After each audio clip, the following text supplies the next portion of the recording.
It's a chilly January morning in Los Gatos, and for college runners, the time of year to make the transition between cross-country and track seasons. I'm David Gentile here at St. Joseph's Hill, and before the Broncos can conquer that flat track, they begin their spring season with hill phase training.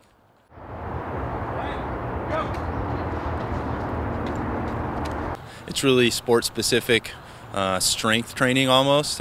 We do a lot of bounding, sprinting and stuff up the hills, and it's about getting speed and power without having to get on the track yet. We don't start track until end of February, beginning of March, so this is really building the base for our legs and also our cardio, so then we can get the fast twitch muscles moving more when we actually get on the track and start running faster intervals and more voluminous workouts. So this is just like basically the base that we use for our cardio and our legs. How does hill phase training help your body get into track shape?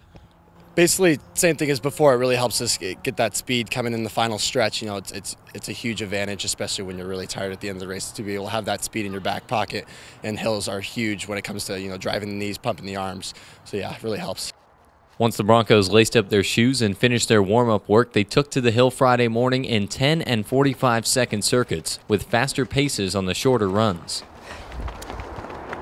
For our athletes, it's one of the more anaerobic workouts they do, so in terms of the energy demand, so you get pretty sore, especially if you're not used to it. And the 45 seconds really gets to you, especially near the end. Your legs really start feeling it. It's really tough. Today we all noticed we were breathing a lot harder than, say, last week when we did some drills up the hills instead of really fast sprinting. So it just works different parts of your legs and just gets the cardio moving in different ways, which is good for track because in the longer races you definitely need to have that endurance, and this helps us with that. What also helps Santa Clara is the support of having the men's and women's teams train together, which Ryan said isn't always a standard in cross-country and track. We both cheer each other on when we're running up the hills because we all know that we're all in the same amount of hurt and we're working really hard. So it's really nice to have that support from both the guys and the girls team. Support that gets these Broncos back down the hill for the next sprint in hill phase training. Reporting in Los Gatos, I'm David Gentile for EYEBRONCO.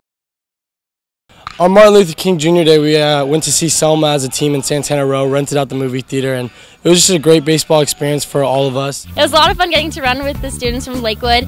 We had fun warming up and getting to run with them and cheering them on during the race. We had a lot of West Coast Conference athletes along the race, and they were all cheering for them, and you could see the kids get motivated and running a lot harder near the end.